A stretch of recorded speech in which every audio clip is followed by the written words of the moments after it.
I never thought I'd be writing something like this, but here I am. My name's Mark, and I've been with my wife, Lisa, for over 10 years. We married young. I was 25, she was 23. We had a pretty normal life, good jobs, a nice house, 2 kids, and a seemingly happy marriage. At least that's what I thought. Lately, though, things felt off. Lisa was acting weird. She'd get defensive over small things, lie about where she was going or who she was talking to. At first, I just chalked it up to stress or her trying to hide some minor thing. But then I noticed her phone always kept her up late at night, hidden under her pillow or tucked away in her purse. She'd delete messages, get defensive if I tried to look over her shoulder. Then came the little things. Missing money from the account that she insisted was for the bills, but I knew better. She'd suddenly disappear for hours without any explanation. She'd get nervous when I asked about her whereabouts, her eyes darting, her excuses flimsy. And her belly, she kept insisting she was pregnant again with our second kid. She'd rub her stomach constantly, and she'd get so emotional during her pregnancy announcements. Honestly, I was happy, proud even. We'd been trying for another for a while, and she seemed genuinely excited. But something about it didn't sit right. I started noticing small inconsistencies in her story. She'd say she was going to visit her mother, but then I'd find her clothes or her bag in different spots than usual. Her phone would show calls from an unknown number. I'd catch her in little lies, and my gut told me she was hiding something. Then one night I decided to check her phone again when she went to bed early. I figured, what's the harm? I'd just see if there were any messages or calls I should be worried about. I wasn't snooping to be nosy, really. I just wanted some peace of mind. But what I found changed everything. There was a string of texts from her best friend, Danny. I'd known Danny for years, good guy, funny, always seemed like a brother to Lisa. But those texts, they weren't just friendly. They were flirty, intimate even. They talked about meeting up secretly, about how much they missed each other, how they couldn't keep their hands off each other. I saw pictures, photos of them kissing, holding hands. And then the one that hit like a punch to the gut, a picture of Lisa lying on a bed, her clothes half off, with Danny's hand on her stomach. The caption read, "Our little secret, babe." My heart stopped. My stomach dropped. I stared at the screen, all the pieces falling into place. That's when I realized she wasn't pregnant with our second kid. She was cheating on me with her best friend, Danny. She'd been lying about everything. The pregnancy, the visits to her mother, everything. And she had been sneaking around behind my back, lying to my face, pretending to be this devoted wife and soon-to-be mother again. I was furious, betrayed, crushed. I felt like I'd been hit by a bus. For days after that, I couldn't sleep. My mind kept replaying the lies, the moments I missed, the signs I ignored. I wondered how long this had been going on, how deep it was. And more than anything, I wondered how I was supposed to keep pretending everything was okay. When I knew the truth, that's how it all started. And from there, everything else just spiraled out of control. The next morning, I woke up feeling like I'd been hit by a freight train. The images from the night before kept swirling in my head, and I couldn't shake the anger or the sick feeling in my stomach. I knew I had to confront her, but I didn't know how. My mind was racing. Should I just blow up and yell? Should I gather more evidence first? Or maybe I should just leave her to figure out her lies on her own. I decided on the first step. I needed to see her face when I brought this up. I couldn't just accuse her without proof, but I also knew she'd lie her way out of it if I didn't catch her in the act or have some solid evidence. So that day, I started watching her more closely, trying to catch her in a slip-up. She was weird from the moment she woke up. Nervous, fidgety, avoiding eye contact. She brushed past me like I wasn't there, which was unusual because normally she'd come over, kiss me, ask how I slept. This time she barely looked at me. I watched her sneak her phone into the bathroom when she thought I wasn't looking, and I followed the pattern. She'd get in, close the door, and stay there for a long time. That afternoon, she insisted she was going to her mother for a few hours, just like she always did. But I didn't buy it.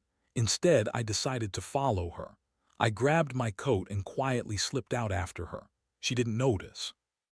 I trailed her through town, keeping just far enough back so she wouldn't see me.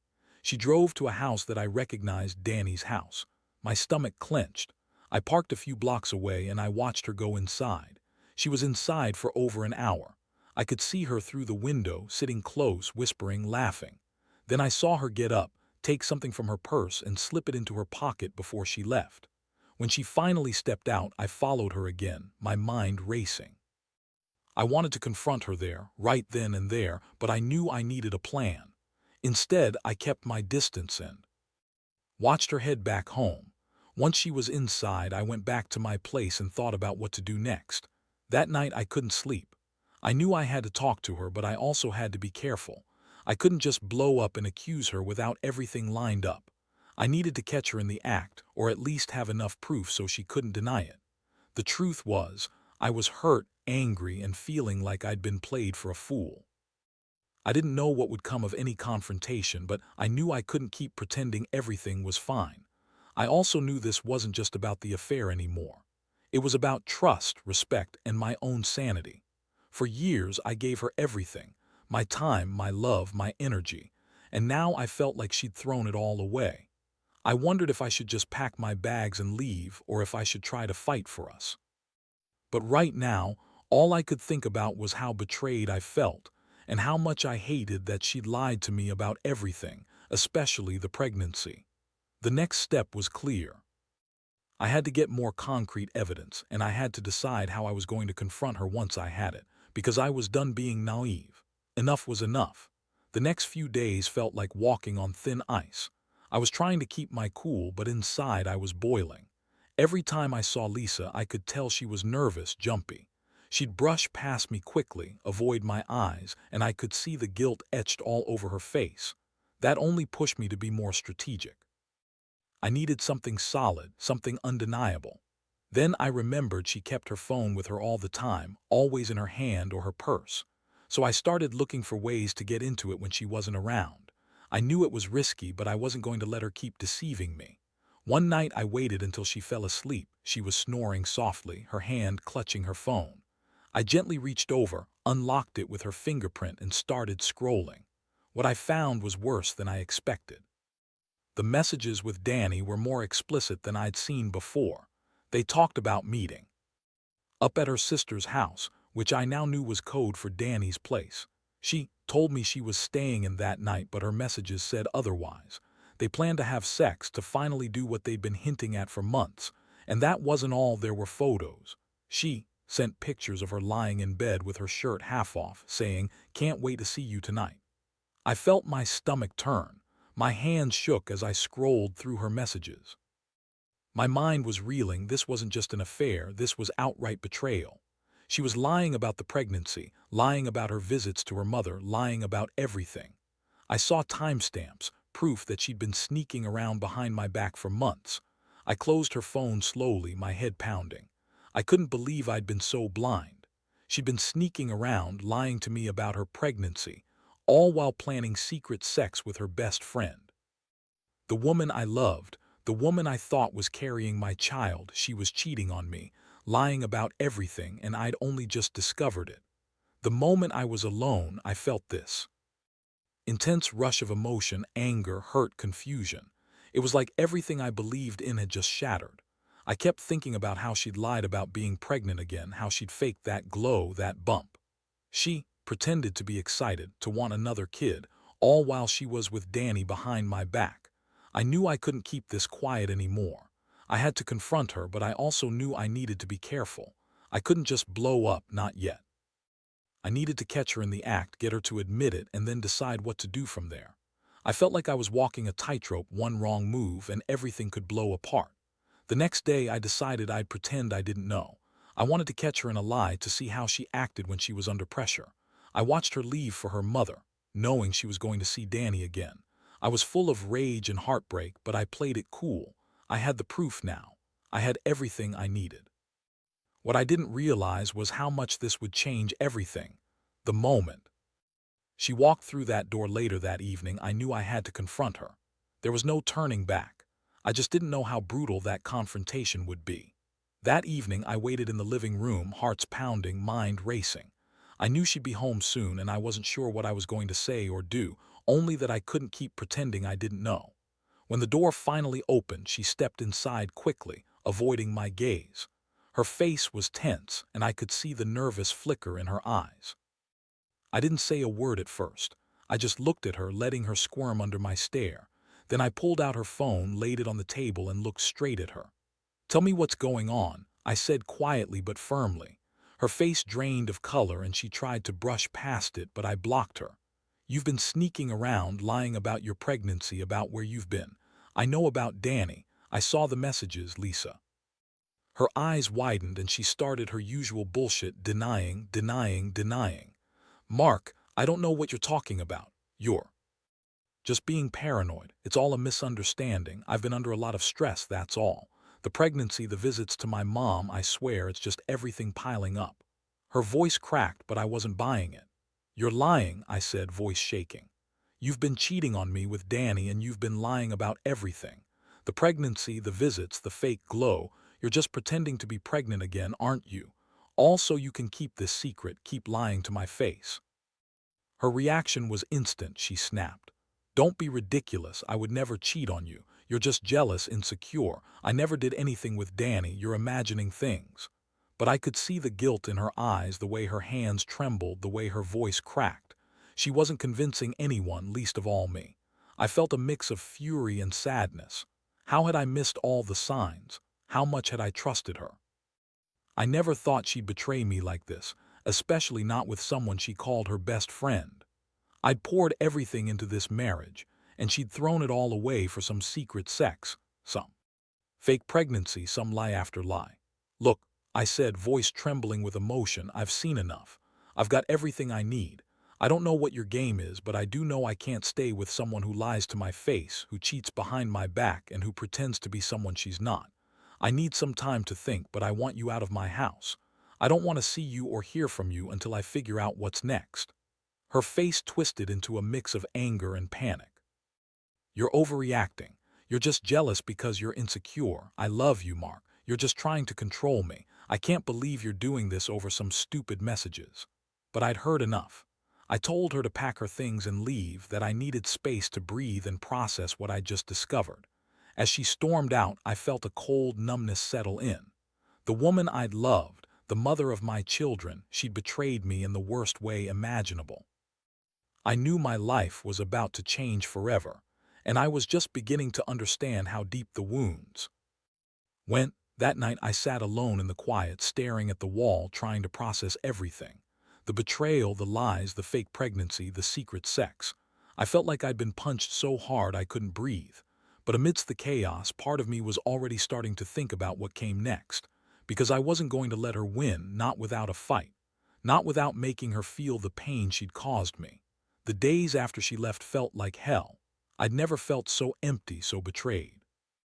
Every corner of the house reminded me of her. Her clothes still in the closet, her perfume lingering on the pillow, the empty space where she used to sit. I kept replaying everything in my head, her lies, her sneaking around, the fake pregnancy, the explicit messages. It was like a bad nightmare I couldn't wake up from. I knew I had to decide what to do next. Part of me wanted to just cut her out completely, move on, start over.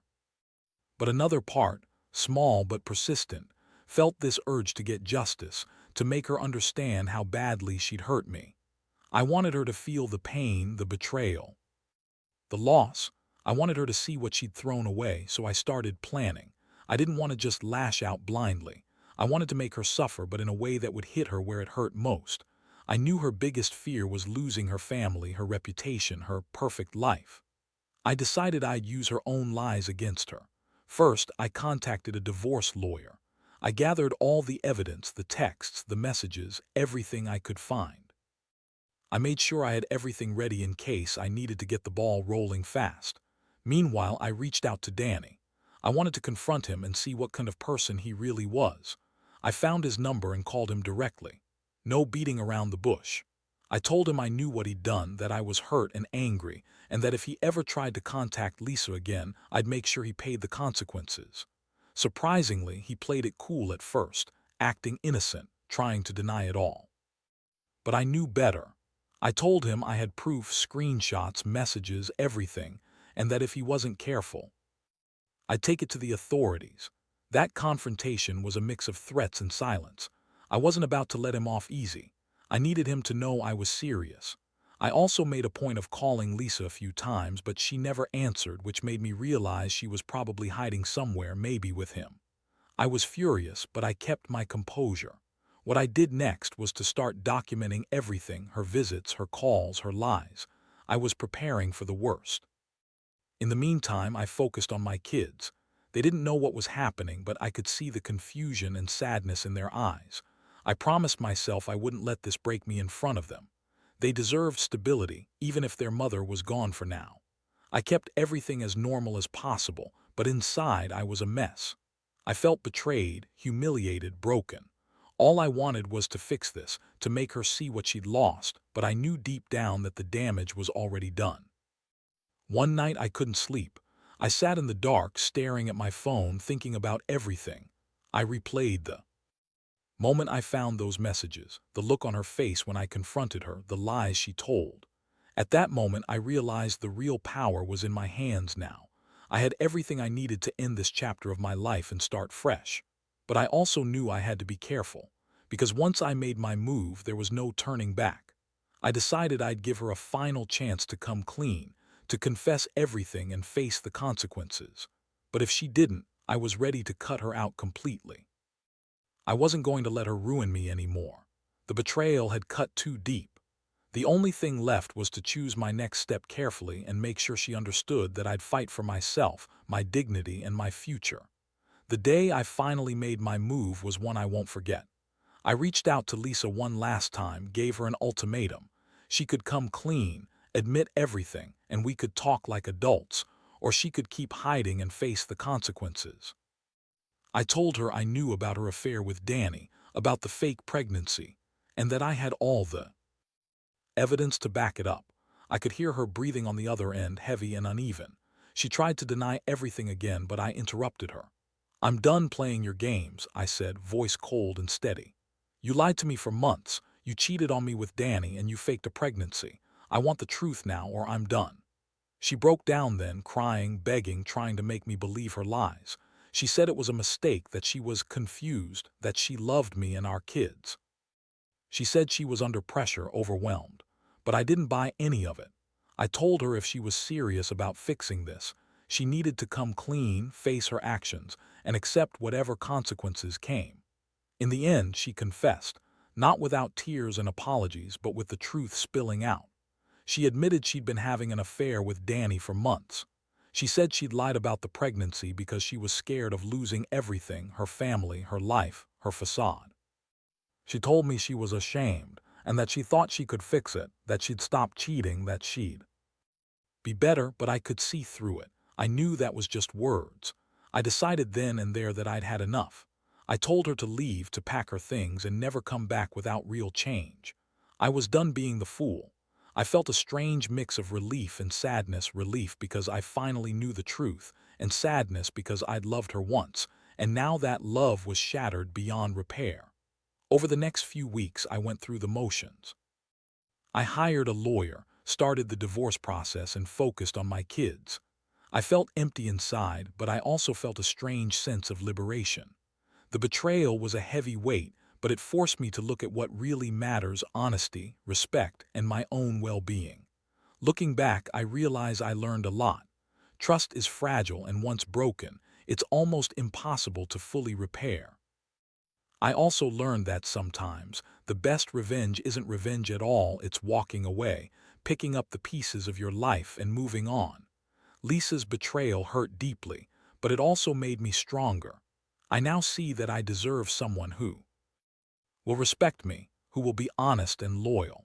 So, to anyone reading this and going through something similar, trust your instincts, gather your evidence, and don't be afraid to walk away if someone isn't worth your love or respect.